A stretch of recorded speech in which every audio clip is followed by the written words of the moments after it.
திருக்கடையூர் மார்கண்டேஸ்வரர் கோவில். நம்ம நாட்டில் எவ்வளவோ பெரிய கோவில்கள் இருந்தாலும் 60 வயதுக்கு மேற்பட்டவர்கள் எதற்காக இங்கே வந்து திருமணம் செய்கிறாங்க அப்படிங்கிறத தெளிவாக இந்த வீடியோவில் பார்க்கலாம்.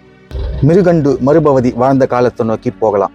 மிருகண்டு மற்றும் அவருடைய மனைவி மருபவதி இவங்க தீவிர சிவபக்தியுடன் வாழ்ந்துட்டு இருக்காங்க. இவங்களுக்கு திருமணமாகி பல ஆண்டுகள் ஆனாலும் குழந்தை செல்வம் இல்லை. இந்த நேரத்தில் சிவனுக்கு பூஜை பண்ணிட்டு இருக்காங்க. சிவபெருமான் காட்சி அளிக்கிறாரு. மகனே, உங்களுக்கு என்ன வரம் வேண்டும் அப்படின்னு இவங்க கிட்ட கேட்கிறாரு.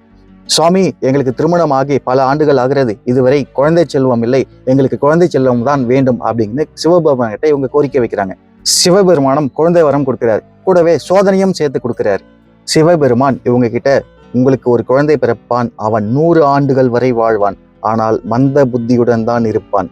மற்றொரு குழந்தை பிறப்பான், அவனுக்கு உலகத்தில் இருக்கிற அனைத்து திறமைகளும் அவனிடம் இருக்கும், ஆனால் 16 ஆண்டு காலம்தான் அவன் உயிருடன் இருப்பான் அப்படின்னு இந்த தம்பதியினர்கிட்ட சிவபெருமான் தெரிவிக்கிறாரு.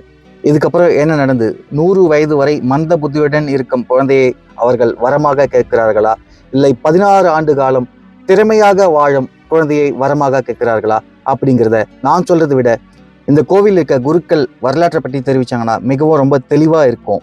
அதற்கு முன்னாடி கோவிலுடைய வெளிக்காட்சிகள் உள்காட்சிகள் பார்த்துட்டு வரலாம். இந்த கோவில் மயிலாடுதுறை மாவட்டம் திருக்கடையூர்ல அமைஞ்சிருக்கு. இந்த கோவிலுடைய மொத்த நிலப்பரப்பு 11 ஏக்கர். 12ஆம் நூற்றாண்டுல கட்டப்பட்டதா சொல்லப்படுகிறாங்க.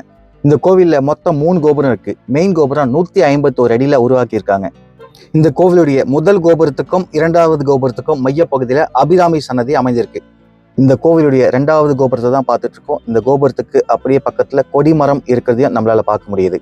இந்த கோவிலுடைய 2வது கோபுரம் 3வது கோபுரம் மையப்பகுதியில திருமணம் செய்யறதுக்கான இடமும் அமைச்சு தந்திருக்காங்க. கோவிலுடைய 3வது கோபுரம் நம்மளால பார்க்க முடியுது.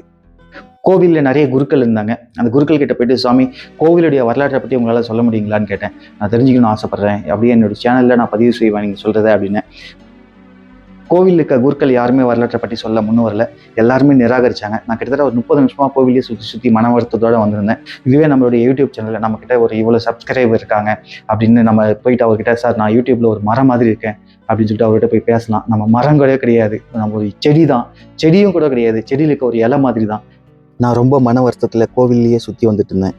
அந்த டைம்ல ஒரு குருக்கள் வந்தாரு. தம்பி, என்னப்பா வேணும், ஏன் ரொம்ப நேரமா சுற்றி வந்துட்டுருக்குன்னு கேட்டாரு. இல்லை சாமி, கோவிலுடைய வரலாற்றை பற்றி எனக்கு வேணும், அது யாருமே குருக்கள் வந்து சொல்ல முன் வரல அப்படின்னு அவருடைய ரொம்ப ஆதங்கப்பட்டு சொல்லிட்டு இருந்தேன். அப்போ அவர் என்ன சொன்னார், கடவுள் ரூபத்தில் தான் அவர் வந்திருக்காரு நினைக்கிறேன், நீ நேராக ஆஃபீஸ்க்குள்ளே பாப்பா, ஆஃபீஸில் இருப்பாங்க, ஆஃபீஸ் கிட்ட கேளுங்க, அவங்க உங்களுக்கு அரேஞ்ச் பண்ணி தருவாங்க அப்படின்னாரு. அதே மாதிரி ஆஃபீஸ் கிட்ட போனேன்.